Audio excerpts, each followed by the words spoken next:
Kurdish-dominated southeast, with war just over the mountains, the village celebrates a wedding. For Turkey's 15 million Kurds, tribal Muslims who've inhabited this land for centuries, times are rarely as joyous. Not far from here is Iraq, and a war that may lead to a new future for their brothers and sisters, the Iraqi Kurds. But in Turkey, they have their own problems to deal with.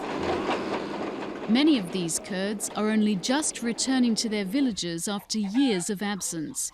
In the 90s, Turkish troops evacuated thousands of villages to snuff out support for the rebel PKK guerrillas. The forced evacuations reached a peak between 1992 and 1996.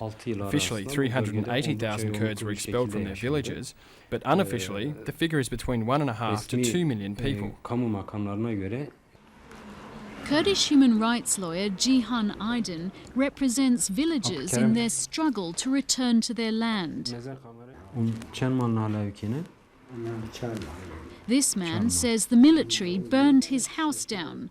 The Turkish state isn't interested. It hasn't paid a penny of compensation to any of those affected. All over southeastern Turkey, you come across abandoned villages like this one.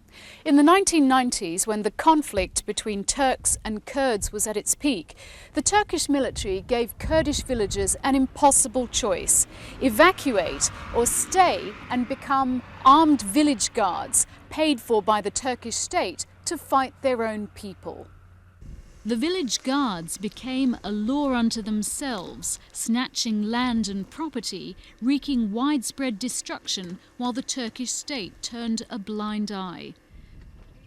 More than 3,000 villages were evacuated, the military said, in the name of security. Kurds believe it's punishment for failing to turn against the rebels. Forcible evacuations are the worst tragedy suffered by this region. In the process, up to 2 million people were expelled. Many of their homes were burned. In the countryside, they relied on farming and had no qualifications or talents they could use in the city. They aren't capable of making money and now survive in miserable conditions.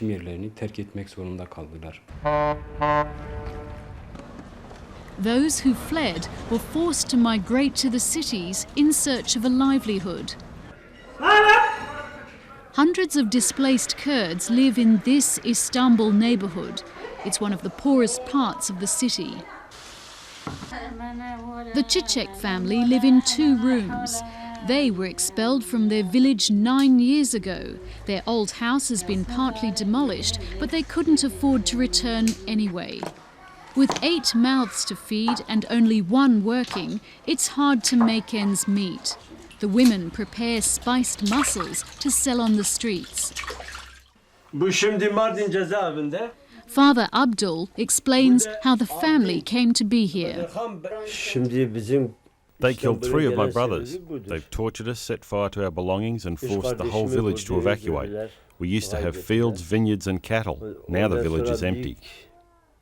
In the Çiçek's village, all refused the state's money and weapons to fight the PKK rebels. All remained loyal to the Kurdish cause. Now, as a result, they suffer. It's extremely difficult for me. We didn't agree to become village guards, so we had to leave. I was born in my village. That's my land, my soil. It's been a very bitter experience for me. In the southeast's capital, Diyarbakir, we found Behida Tekin. Behida's husband Ikram went to reclaim the family home last September. He was shot dead by village guards who had once been their neighbours. 14-year-old Gohan Tekin witnessed it.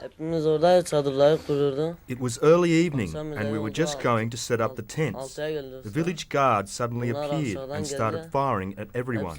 My father told me to get down, so I did, but my father and uncle were shot. Though the armed conflict between Turk and Kurd has simmered down, With the war, the border is closed and the region is again a tense military zone. Turkey fears a Kurdish state in northern Iraq would lead to demands for southeastern Turkey, which the Kurds call northern Kurdistan.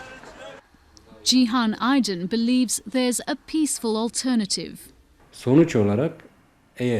If Turkey made significant progress in improving the human rights and democracy situation here, I don't believe the Kurds would flee an independent Kurdish state. But it depends on what happens here and whether Turkey can show enough sensitivity. In Istanbul, Aydin Çiçek sells the spicy mussels prepared by his family to earn income for them, still longing for home. Even here, there's no security. The street mafia whispers a quiet word, and yet again, he's not welcome.